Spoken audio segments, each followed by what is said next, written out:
دوسرے قلندر نے اپنی کہانی ختم کی تو جمیلہ نے تیسرے قلندر کی طرف دیکھا اور بولی کہ اب تم اپنا قصہ سناؤ۔ اگر تمہاری آپ بیتی ایسی ہی دکھ بھری ہوئی تو میں تم سب کا قصور معاف کر دوں گی۔ یہ سن کر تیسرے قلندر نے اپنی کہانی شروع کی۔ میں ایک ملک کا بادشاہ ہوں۔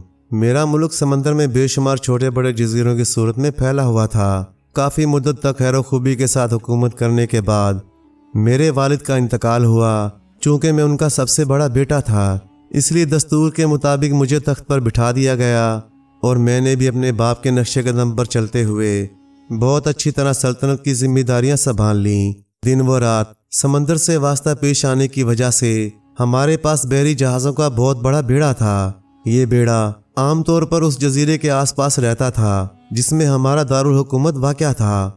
اسی لیے اکثر و بیشتر سمندری ڈاکو دور دراز کے جزیروں پر حملہ کر کے وہاں کے باشندوں کو پریشان کرتے رہتے تھے۔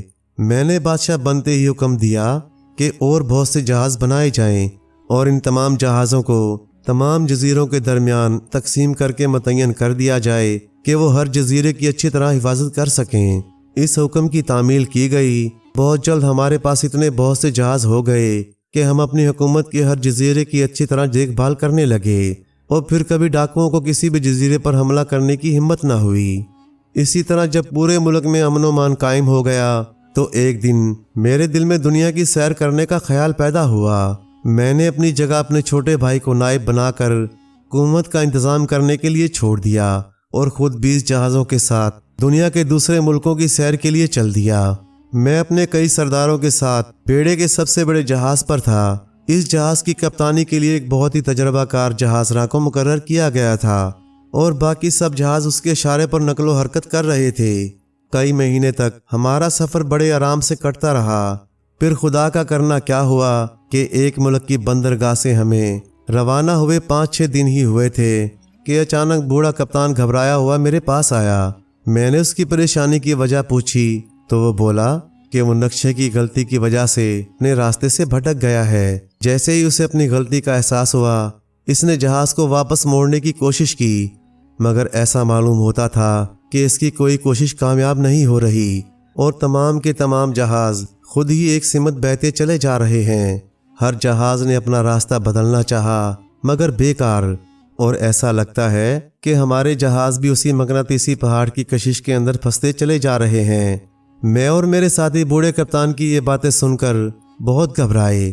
بچنے کی کوئی ترکیب پوچھی مگر اس نے کہا کہ اب تو تباہی مقدر ہو چکی ہے، کیونکہ اتنی دیر میں جہازوں کی رفتار اتنی تیز ہو چکی تھی کہ اگر سمندر میں لکڑی کے تختے ڈال کر ان کے سہارے تیرنے کی کوشش کرتے تو پانی میں پہنچتے ہی بڑی بڑی لہریں جو جہاز کی تیز رفتاری سے پیدا ہو رہی تھیں انہیں ڈبو دیتیں۔ پھر بھی کچھ لوگوں نے اس طرح پانی میں کود کر جان بچانا چاہی اور دیکھتے ہی دیکھتے گہرے سمندر میں غائب ہو گئے۔ مجبوراً میں اور دوسرے لوگ جہاز میں ہی بیٹھے خدا سے دعائیں کرتے رہے۔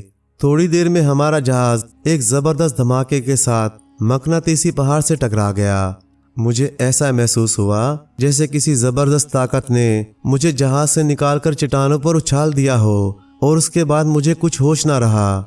میں نے درد کو ضبط کرتے ہوئے اٹھنے کی کوشش کی۔ دیکھا کہ میں ایک جزیرے پر ہوں جس میں چاروں طرف پہاڑ ہی پہاڑ موجود تھے۔ سمندر میں دور دور تک ٹوٹے ہوئے جہاز کا ملبہ پانی میں تیر رہا تھا اور جگہ جگہ میرے ساتھیوں کی لاشیں یا تو چٹانوں پر پڑی تھیں یا سمندر کی لہروں پر جھول رہی تھیں۔ میں نے اپنے مختلف ساتھیوں کو زور زور سے آوازیں دیں مگر کسی طرف سے کوئی جواب نہیں آیا، اور ایسا معلوم ہوتا تھا کہ اس جان لیوا حادثے میں میرے سوا اور کوئی نہیں بچا۔ میں نے جزیرے پر ادھر ادھر گھوم کر دیکھا۔ ایک سب سے بڑے پہاڑ کی چوٹی پر مجھے ایک گنبد بنا ہوا دکھائی دیا۔ وہ گنبد 10 ستونوں پر قائم تھا اور اس کے اوپر ایک گھوڑا اور اس کا سوار نظر آ رہا تھا۔ مجھے خدا کی ذات پر بھروسہ تھا اور میں سوچ رہا تھا کہ جیسے پاک پروردگار نے مجھے اس بڑی تباہی سے محفوظ رکھا وہ میرے یہاں سے نکلنے کی بھی کوئی سامان پیدا کر دے گا۔ رات ہوئی تو میں نے کھانا کھایا اور ایک غار میں پڑ کر سو گیا۔ صبح کے قریب میں نے ایک خواب دیکھا اور خواب میں دیکھا کہ جیسے کوئی بہت پہنچے ہوئے بزرگ جن کا چہرہ عبادت کے نور سے چمک رہا تھا میرے پاس آئے اور بولے، میاں تو سو رہا ہے؟ وہاں تیرے نیچے زمین میں ایک کمان اور 3 تیر دفن ہیں۔ انہیں کھود کر نکال اور ان تیروں سے گنبد کے گھوڑے پر بیٹھے ہوئے سوار کو نشانہ بنا۔ اگر تو 3 تیروں کے اندر اسے گرانے میں کامیاب ہو گیا تو یہاں سے بچ نکلنے کا سامان پیدا ہو جائے گا۔ تیرا تیر کھا کر سوار اور گھوڑا دونوں نیچے گریں گے۔ سوار سمندر میں گرے گا اور گھوڑا چٹانوں پر، تو تم اس گھوڑے کو اسی جگہ زمین میں کھود کر دفن کر دینا۔ اس کے فوراً بعد سمندر میں ایک کشتی نمودار ہو جائے گی جس پر صرف ایک ملاح بیٹھا ہوگا۔ وہ تجھ سے کوئی کلام نہیں کرے گا، تو بھی اس سے کوئی بات کرنے کی کوشش مت کرنا اور چپ چاپ کشتی میں بیٹھ جانا۔ 10 دن کے سفر کے بعد کشتی ایک ملک کے ساحل سے جا لگے گی، تو وہاں اتر جانا۔ وہاں سے تیرا ملک زیادہ دور نہیں، تجھے آسانی سے سفر کا کوئی اور ذریعہ ہاتھ آ جائے گا، مگر خبردار ان 10 دن کے سفر میں کسی بھی موقع پر اپنی زبان سے الحمدللہ کے الفاظ مت نکالنا۔ یہ سارا کارخانہ شیطانی ہے۔ اگر تو نے اللہ کا نام لیا تو وہیں کشتی اور ملاح غائب ہو جائیں گے اور تو سمندر میں غوطے کھانے لگے گا۔ یہ کہہ کر بزرگ غائب ہو گئے اور فوراً ہی میری آنکھ کھل گئی۔ دیکھا تو صبح ہو چکی تھی۔ خواب یاد آیا تو اسی وقت جوش کے عالم میں اٹھ کر زمین کھودنے لگا۔ میرا خواب سچا نکلا۔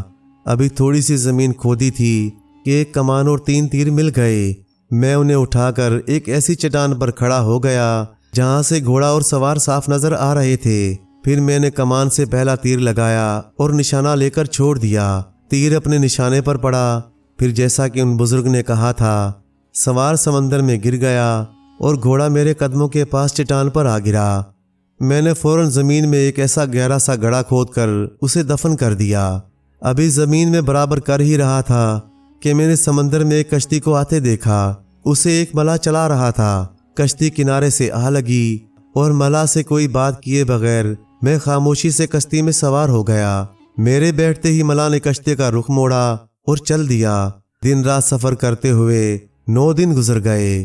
8 دن تک تو چاروں طرف سمندر کے سوا اور کوئی چیز نظر نہیں آتی تھی، مگر 9ویں دن کی صبح سے ہی بہت دور فاصلے پر خشکی کے آثار دکھائی دینے لگے۔ اس وقت دوبارہ زندہ بچ جانے کی خوشی میں بے اختیار میری زبان سے الحمدللہ نکل گیا۔ بعد میں مجھے اپنی غلطی کا احساس ہوا۔ میری زبان سے یہ الفاظ نکلے ہی تھے کہ پلک جھپکتے ہی وہ کشتی اور ملاح دونوں غائب ہو گئے اور میں سمندر کے پانی میں غوطے کھانے لگا۔ مجھے تیرنا آتا تھا، مگر خشکی ابھی اتنی دور تھی کہ کشتی سے بھی پورے 1 دن کا سفر باقی تھا۔ میں اتنی دیر تک پانی میں نہیں تیر سکتا تھا۔ خوش قسمتی سے جلد ہی مجھے ایک درخت کی ٹوٹی ہوئی شاخ بہتی مل گئی اور میں نے اسے پکڑ لیا۔ میں شام ہونے سے پہلے اس جزیرے پر پہنچ گیا اور خدا کا شکر ادا کیا کہ اس نے یہاں تک تو پہنچایا۔ ممکن ہے آگے بھی کوئی نئی صورت پیدا ہو جائے۔ جزیرہ ہرا بھرا تھا۔ دوسرے دن میں جزیرے کے ساحل پر گھوم رہا تھا کہ میں نے دور سے ایک کشتی آتی دیکھی۔ پہلے تو خیال آیا کہ ہاتھ ہلا کر اسے اپنی جانب متوجہ کروں، مگر یہ دیکھ کر کہ کشتی کا رخ پہلے ہی جزیرے کی جانب ہے، میں رک گیا۔ یہ بات عجیب تھی، یہاں جزیرے پر کوئی آبادی تو نہیں تھی، پھر آخر وہ لوگ کیوں آ رہے تھے؟ مجھے فوراً بحری قزاقوں کا خیال آیا۔ سوچا کہ کہیں یہ لوگ سمندری ڈاکو نہ ہوں، کیونکہ اسی صورت میں وہ مجھے دیکھتے ہی مار ڈالیں گے۔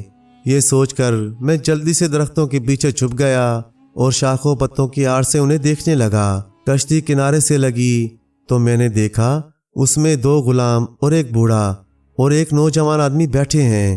دونوں غلام کشتی چلا رہے تھے۔ پہلے وہ جلدی سے اترے، کشتی کو اس کی مدد سے قریبی درخت سے باندھا، پھر سہارا دے کر بوڑھا اور اس نوجوان کو اتارا۔ نوجوان بہت کم عمر معلوم ہوتا تھا۔ میرے اندازے کے مطابق وہ کسی طرح بھی 17-18 سال سے زیادہ کا نہیں تھا۔ کشتی میں کھانے پینے کی بہت سی چیزیں رکھی تھیں۔ غلاموں نے وہ بھی اتار کر ایک طرف رکھ دیں۔ پھر بوڑھے نے ایک درخت کی طرف اشارہ کیا۔ غلاموں نے اس درخت کے نیچے جا کر ایک بھاری سے پتھر کو جو درخت کی جڑ کے پاس رکھا تھا ایک طرف ہٹا دیا۔ پتھر کے ہٹتے ہی وہاں ایک دروازہ سا نمودار ہوا جو غالباً کسی تہہ خانے کا تھا۔ غلاموں نے دروازہ کھولا، جو سامان کشتی سے اتارا تھا تھوڑا تھوڑا کر کے وہ سب تہہ خانے میں پہنچا دیا۔ پھر وہ بوڑھا دروازے کے پاس کھڑے ہو کر اس نوجوان سے بغل گیر ہوا، اسے پیار کیا، سر پر ہاتھ پھیرا اور آنکھیں پوچھتے ہوئے پیچھے ہٹ گیا۔ نوجوان نے بوڑھے کو سلام کیا اور تہہ خانے میں اتر گیا۔ وہ سب جس طرح آئے تھے اسی طرح کشتی میں بیٹھ کر واپس چلے گئے۔ جب کشتی نظروں سے اوجھل ہو گئی تو میں اپنی پناہ گاہ سے باہر نکلا